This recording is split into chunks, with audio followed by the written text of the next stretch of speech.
Durant 10 semaines sur l'antenne de Radio Mont-Blanc, dans le cadre de Déplace-toi vert, nous vous parlions de toutes les autres solutions alternatives à la voiture thermique en individuel, comme par exemple la démobilité, le fait de rester chez soi, de faire du télétravail. Cette catégorie multisolution est parrainée par le réseau Green, Arve Mont-Blanc. Régis Méran, membre du bureau du réseau Green et fondateur de Positif Impact, est avec nous. Bonjour Régis. Bonjour à tous. Alors c'est quoi justement le réseau Green en quelques mots? Alors le réseau Green, c'est un réseau en fait d'entreprises qui sont en fait sur la vallée de l'Arve, on va dire du Chablais pratiquement jusqu'à la haute vallée de l'Arve, dont l'objectif en fait est d'accompagner en fait ces entreprises qui sont déjà engagées sur les sujets environnementaux, sur les sujets de décarbonation. Et l'objectif en fait c'est de réunir en fait ces entreprises pour créer des synergies entre les actions qu'elles ont pu mettre en place, connaître aussi les actions pour certaines qui n'ont pas forcément en fait communiqué sur ces sujets-là. Et notamment sur le sujet qui nous concerne, qui est la mobilité, on a été en fait les fondateurs ou les créateurs du forum en fait de la mobilité qui a eu lieu à La Roche-sur-Foron à l'automne dernier. Vous êtes également fondateur donc de Positif Impact, c'est quoi? Voilà, donc Positif Impact est un cabinet qui accompagne les entreprises dans la transition écologique et dans la transformation en fait de leur modèle d'affaires pour le rendre plus durable et plus responsable. On continue donc ce quiz des mobilités, c'est la dernière catégorie. Première question de cette dernière catégorie, qu'est-ce que l'intermodalité? Est-ce que c'est A, le fait d'utiliser plusieurs modes de déplacement sur un même trajet, B, le fait de changer de véhicule en cours de trajet, C, l'utilisation de véhicules hybrides, ou D, la conduite partagée de véhicules? 20 secondes.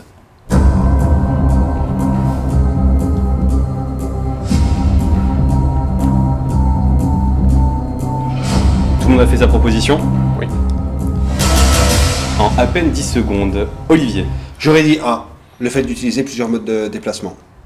J'ai la même réponse aussi, réponse A. Et la réponse A également. Régis. Bah, bravo, c'était effectivement la réponse A. Donc ce qu'on appelle effectivement intermodalité, c'est le fait de pouvoir en fait trouver des solutions de type je quitte chez moi en vélo, je mets mon vélo dans mon train. Dans le train, en fait, et ensuite à la sortie à la gare, je reprends mon vélo et je vais à mon bureau ou alors voir mes amis, etc. Donc c'est cette idée d'essayer de pallier en fait, de décarboner en fait son trajet ou sa modalité avec plusieurs solutions.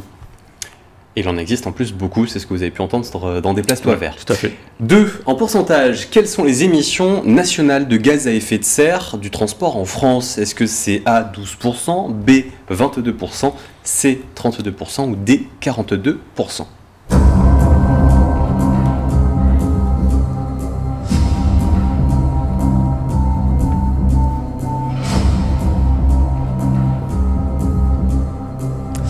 Ils sont rapides nos joueurs. Mathis. La réponse C. La réponse C, ça a été un peu effacé. La réponse C. Stéphane. Alors D malheureusement. Ouais, j'aurais dit D aussi. Régis. Donc la réponse c'est C, effectivement, c'est 32%. Donc c'est le premier secteur en termes d'émissions, je parle bien en termes d'émissions, c'est-à-dire en fait les émissions sur le territoire français. Est-ce que vous savez quel est le deuxième poste d'émission en France? Non. Donc, les usines peut-être? Alors les usines c'est la troisième, donc la partie industrie ça vient en troisième position, et le deuxième c'est l'agriculture avec 19%, et après donc on a la partie industrielle avec 18%. Voilà. Troisième question. Parmi ces 30%, quel moyen de transport représente la moitié des émissions? Est-ce que c'est A, l'avion, B, le train, C, les voitures particulières ou D, les poids lourds?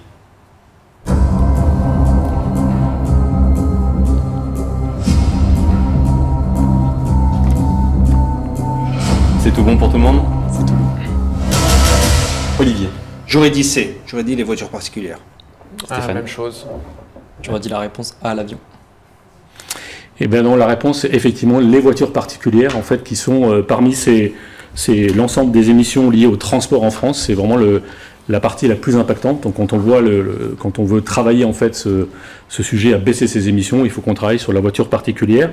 Le poids lourd arrive en second, donc pour vous donner une idée, c'est 66 millions de tonnes en fait au niveau des émissions en France, et les poids lourds arrivent en deuxième avec à peu près 33 millions de tonnes. Donc vous voyez que le poids lourd pour lequel on a l'impression que c'est des impacts très très importants, en fait c'est à peu près la moitié, un peu plus de la moitié de la partie transport en véhicule particulier.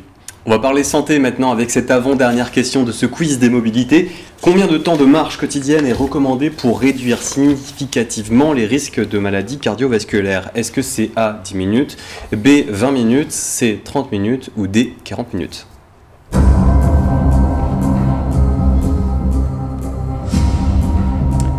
Ils sont très rapides, vraiment très très rapides les joueurs. Alors Stéphane? Alors moi j'ai mis 30 minutes. Moi j'ai mis 20 minutes je crois. Et Mathis? 30 minutes également. Et ben la réponse était effectivement 30 minutes. Donc c'est le programme national de nutrition santé hein, qui fait ces recommandations. Et l'idée en fait de ce programme national, c'est de donner un peu un cadre.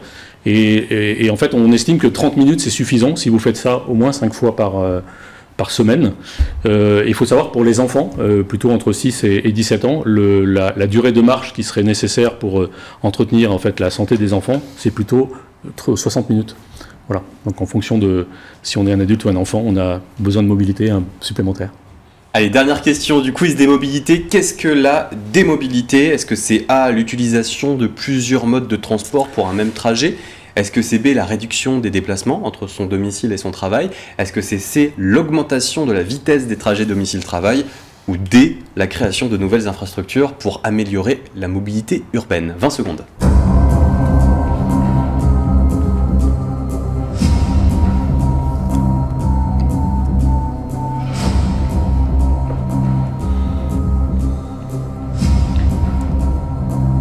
Et tout le monde a répondu. Mathis? J'aurais dit la réponse B, la réduction des déplacements entre son domicile et son travail. Moi aussi, ça Stéphane? me paraissait la plus logique. Moi C'est aussi. éviter les Pareil. transports. Bravo. B pour tout le monde, bravo. Bravo tout le monde, c'est effectivement la bonne réponse. Donc juste 2 éléments en fait, de contexte. Donc effectivement, l'objectif est d'essayer de réduire son temps de déplacement entre le domicile et son travail. C'est un peu les effets positifs du Covid, puisque beaucoup d'entreprises aujourd'hui ont signé des accords effectivement de télétravail, et donc pour certaines entreprises, ont 1 ou 2 jours de télétravail possible ou obligatoire en fait dans certains cas. Et on voit très bien que à la fois le télétravail, et puis aussi il y a des espaces de coworking qui peuvent aussi permettre en fait un contexte de réduire ses impacts. Et dans ce cadre-là, ce qui est intéressant dans ces espaces de coworking, il faut qu'on les trouve pas très loin de chez soi. Et puis du coup, ce qui est intéressant aussi, c'est qu'on est plusieurs. Et donc quand on est plusieurs à partager, à travailler, c'est quand même plus agréable que d'être chez soi dans sa chambre ou son bureau, quoi. Voilà. Merci beaucoup, Régis Méran. Vous êtes membre du réseau Green, partenaire de cette catégorie, la catégorie multisolutions pour Déplace-toi Vert. Et vous êtes également fondateur du Positif Impact. Merci beaucoup. Super, merci. Merci à tous et bravo. Merci. Merci.